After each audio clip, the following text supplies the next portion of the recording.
It's not the things inside my head that keep me going. Don't need someone to throw me money, they should show it. Keep chasing shadows, they're always haunting me. But I believe in something bigger, bigger than me.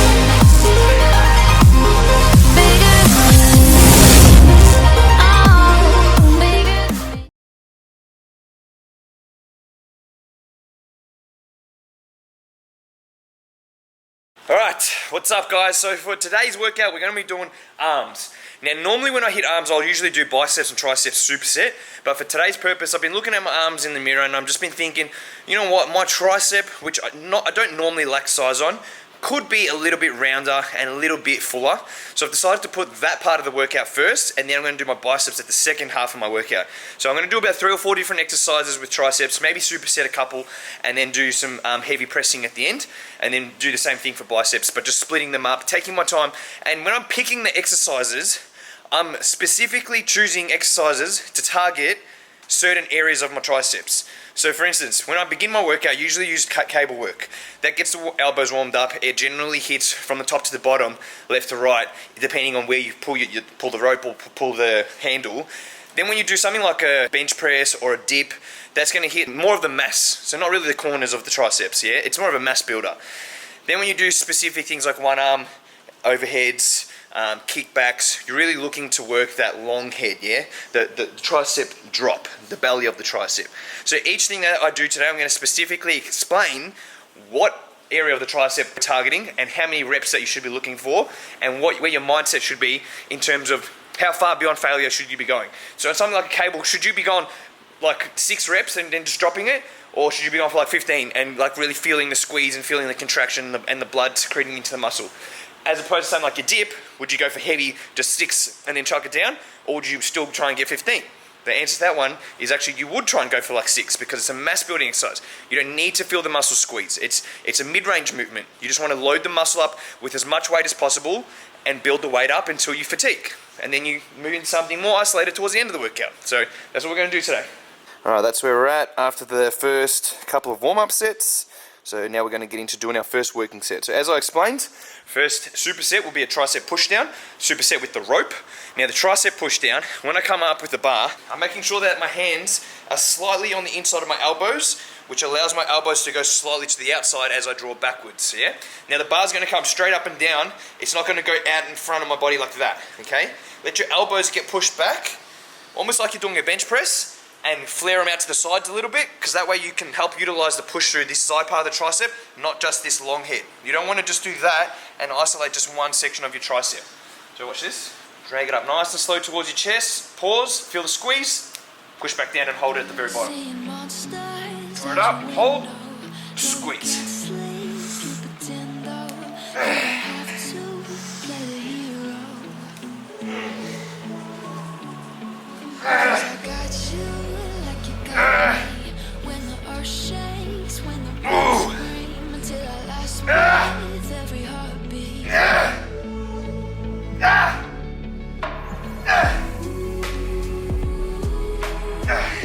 So this exercise, I'm looking to go for at least 15 reps. This is the first exercise. You want to push as much blood into this whole region as you can. From here, at the very top of the tricep, near your armpit, to down here, near your elbow, to down here, near this section there, near the other part of your elbow, yeah? Because you've got tricep tendons that run down both sides. Now with the rope, what we're going to do is, instead of pulling the weight backwards, hitting that long head again, I'm going to purely try and hit the short head, which is the chunk on the side, by separating the rope from the very top and just squeezing straight out in front. Can you see how that is mainly utilizing this part of the tricep? Where if I was to pull backwards, now we're activating the long head again. So standing nice and close, bum out. Don't be leaning forward like this. Stand upright. Flare your elbows out to the sides, and then just separate the rope from the very top. 1, 2, 3, 4, 5, 6. Now you can lose form on this one, doesn't matter, just keep moving. 8, 9. Alright, and then I'm gonna have a little pause. And I'm just gonna do 5 fuck off reps, like just fucking throw that shit around.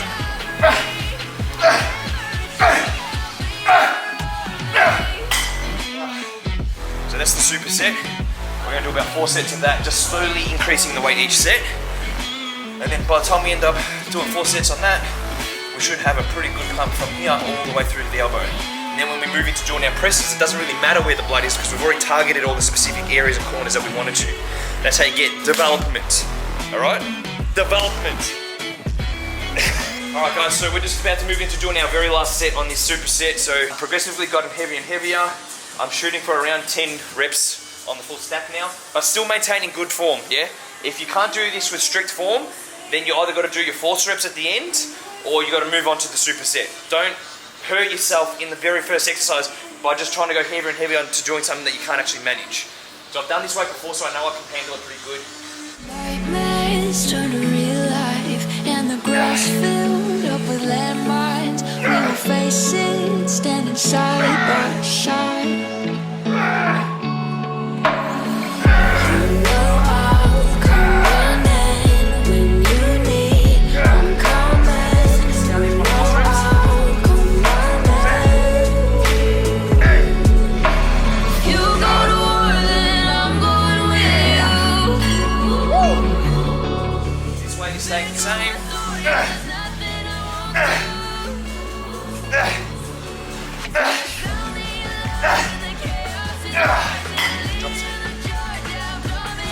So as you can tell, I'm not really holding at the bottom here. I'm just flinging it out in front of my body and then coming up nice and close to get at the top. 1, 2, 3.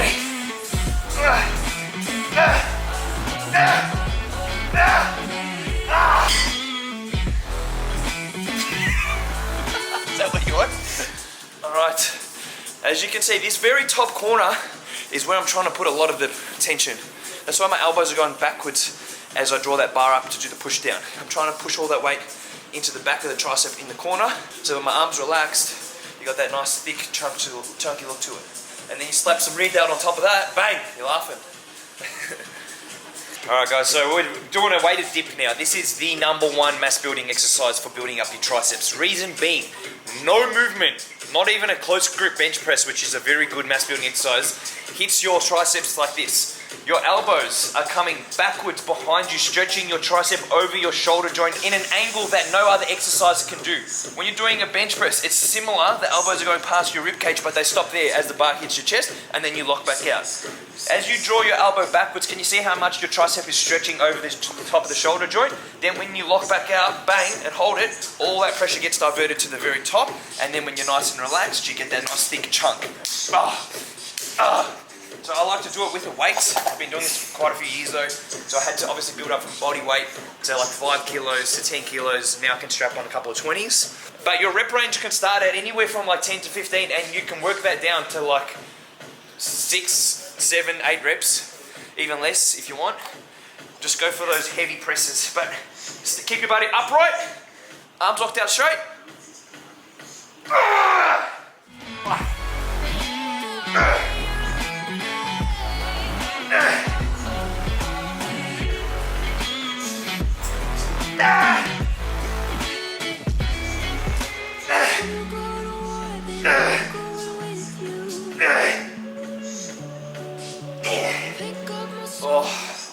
So because we just did chest and shoulders the other day, I'm very tight through here. I could feel it. My triceps were pretty fresh, so once I got down there I could feel that drive.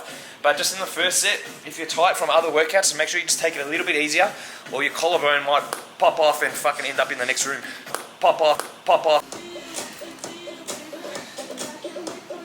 Oh, yep, she's in. Oh, pectoralis major, pectoralis minor. Oh. When you sound the alarms and the chaos is rising, leading the charge, I am coming on fire. I swear on the breath that I breathe, I'll never retreat, I'll be around. Alright, so I'm just warming up on my overhead tricep extensions. Now what I'm doing is I'm keeping my elbow directly above my shoulder joint, okay? So my arm's not out to the side, I'm not throwing the weight out on that kind of an angle, and I'm not just finishing there. I'm locking out my elbow all the way to the very top of the movement, and then I'm controlling it down, feeling this tricep slowly lengthen and open up as the weight bears through the muscle. As I get to the very bottom, I'm allowing that muscle to stretch all the way down to this point here, and then that's where I'm feeling the initiation of the next rep. So from here, I contract and I squeeze and hold that tension right into the very bottom. any overhead movement, whether it be with a barbell, a rope, a dumbbell, a skull crusher, you're really trying to target this long head of the tricep to create that nice belly look, yeah? That swoop. So the most important thing is range of motion, all the way up, all the way down, squeezing and holding the tension. The least important thing is the weight. You don't want to go heavy, you just want to work the muscle through the full range of motion, and you're basically just trying to shape it. All the heavy lifting is already done, the hard bit's over. Now let's just shape it, create nice, beautiful, steady looking muscles. There we go. Now I'll do the other side for about 10, I like to do like 10 by myself, and then just assist for 5. So as you notice with the other hand, I was just pushing up and down with this, like that, just to assist it on the way back up. Right, the preacher curl machine, biceps. The fun bit's over. This is where shit's gonna start hurting. Alright, so now, depending on where you do this exercise within your workout is going to depend the style that you do it, and obviously the purpose behind why you're doing it. Now, because we're gonna do it at the very start of our exercises, we're looking to build more shape and peak to the bicep. So that's also going to determine where I position my body. So for this purpose, I'm going to be looking to basically contract the muscle up and round it out as much as possible, creating a nice big peak. As I go back down, I'm only going to go probably to about there, maybe 3/4 of the way down. And then when I come back up, I get a nice tight squeeze, and I sort of lean back into it just to get a little bit more of a pull, yeah? Armpits are nice and flush on the pad. Now, if I was going to do this at the very end of my bicep workout, I wouldn't be looking to get such a hard contraction because obviously my muscle fibers would be really fatigued and I'm not going to really feel that squeeze at the top. Instead, I'd actually lean over even more, still keeping my armpits on the pad, but allowing my shoulders to almost lean over the top of the bench, and I'd almost look to control it on the eccentric a little bit more and just go a little bit lower down. And then that's going to help pull it all the way into the elbow so that you get that nice dropped look. So as you can imagine, that weight's going down, it's pulling and pulling, pulling, pulling. If you're going like below, like parallel, below 90, and then you just come up and squeeze and hold there, that's more than enough range. More than enough. It's a similar amount of range, but you're working the bottom half of the range. So going all the way down, stretching, stretching, stretching, coming up, and then just pausing there. Now can you see how my shoulders are sort of over the top of it? Now for today, we're going to be leaning backwards into it a little bit more, and looking to contract. So only going down to there, and then fully locking it at the top. So this is obviously just a warm-up. I'm just looking to build up that connection with my biceps, talking to them, saying, "G'day, mate." Just trying to wake them up. Alright? Feeling which muscle fibers are working, feeling where I'm feeling it, whether I need to pull my elbows in tighter in order to get it a little bit more contraction evenly, or if I'm feeling it too much in my forearms. There's a good amount of stretch, and then there's a good amount of contraction.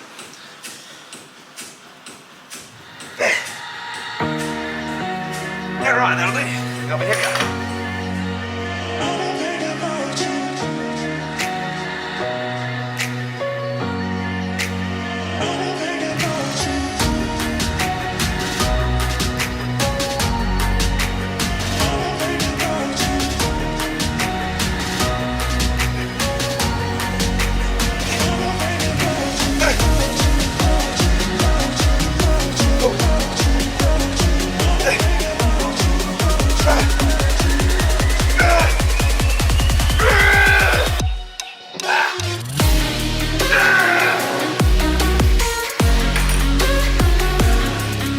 Not a bad little burn, that one.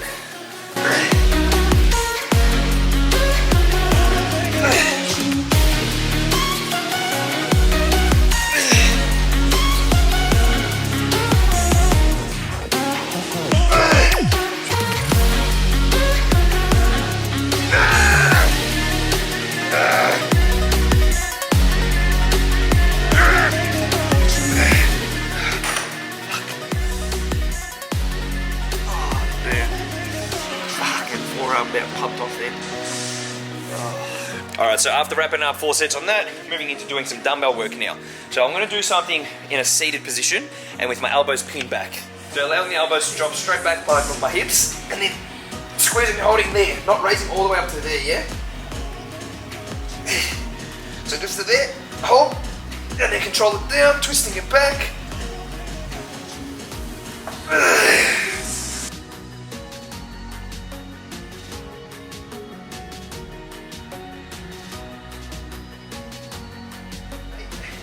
Now I'm going to do 4 hammer kills.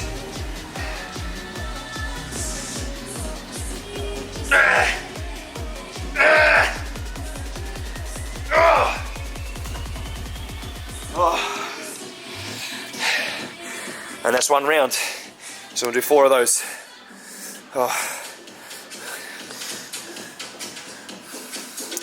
Everything to me is looking pretty good except my front delt, anterior delt. I had to lay off that this week. And if you're good at picking apart bodies, you better see that I've got a bit of a flat spot there. And that's purely because we did everything in shoulder day except for the front delt. Just because we were too close to our chest workouts. Alright guys, so that's pretty much the end of today's workout.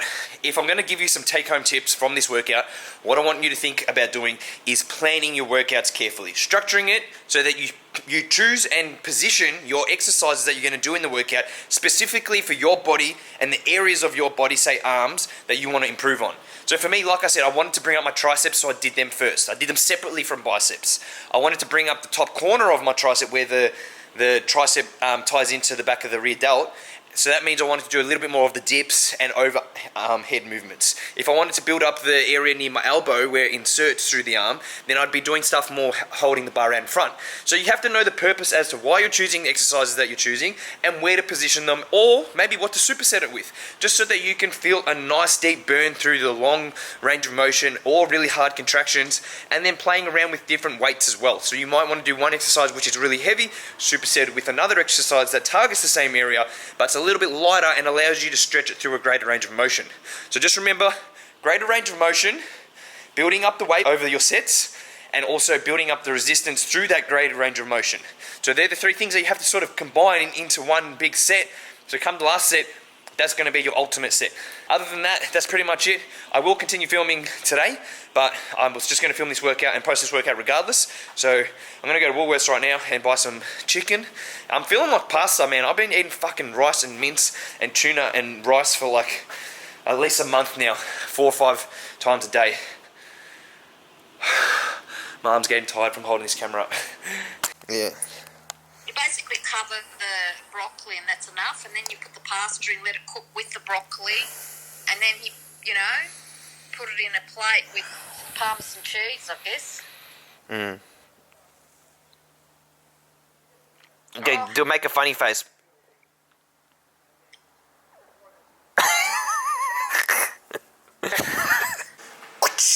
Alright, this is well and truly after my arm session. It's like 6 o'clock at night, probably 4 hours after. Just giving you a quick update on how we looking. You know what, being at home, it's winter time, it's COVID-19, ain't nobody seeing my body other than me. So I'm doing all this hard work and I'm doing my hardest to maintain it. But you know what, I thought at least one day a week I'm going to enjoy some pasta or something outside of the normal macros. So I'm still obviously hitting my 5-6 meals a day, which does allow me to actually have a little bit of variance. If you're not eating that much and your metabolic rate doesn't really allow you to cheat that much, I do not recommend eating pasta, breads, anything processed. But for my body, I know I can have a bowl of pasta here and there and it ain't going to affect my physique that much. So I've decided I'm going to do it good old Italian way. I'm going to boil the sauce. I'm going to show you how I cook up the sauce. I'm going to add in my chicken and all my mince into the bolognese. So I'll still get my proteins from that. Well, I haven't been up to my room with my camera in a long time. So this is where I keep all my ABW hats. In the morning I'll just pick one and run on downstairs with it. Got my TV, which I actually installed on one of my vlogs, if you remember it. I've bought all the Sonos speakers home from the gym, so I've got one in my room, 2 downstairs, and I can play them all separately, so they can play playing completely different music, or I can join them all together and have the whole house playing one song. Right, I'm going to make a spaghetti with a chicken that I already made. There's my chicken. And then I'm going to make the pasta sauce. So all I did was buy this passata from Coles, and I'm going to put a little bit of onion and a little bit of garlic with some olive oil, chop it up, cook it in the pot, and then stir that on top. Leave that to boil for about, not boil, but cook on light for about 45 minutes. That's going to give it the flavour. Then once you make the pasta itself, strain it, put the sauce in, mix it all together, and then you've got heaps of pasta sauce left over as well for like your chicken meals.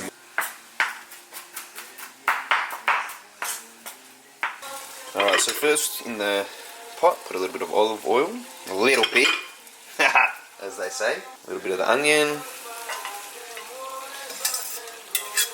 and then just a quarter of a clove of garlic, some garlic, and then I get my wooden spoon.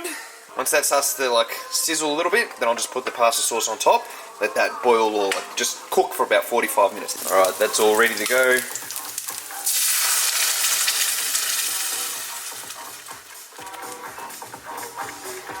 Fuck, I missed that. Alright, second bottle. Love it. Loves it. Guys, I just took off the lid, let it boil up on a very low heat, so like as low as it goes, and I tasted it. Still got another about 10 minutes to go. But when it's got about 5 minutes to go, I'm going to strain the pasta, put the chicken in there with it, start to warm it up, and then just put the sauce in there for the last couple of minutes to heat it all up together. Opa! Put the chicken. Now I don't want to transfer all of this into there, so I'm going to get a cup and put some in slowly.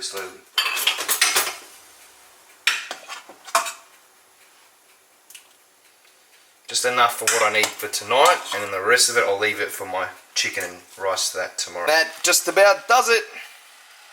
So once you heat all that up, it's good to go. Put whatever you want on it. Salt, I've got chili flakes, Parmesan cheese, and that's pretty much everything.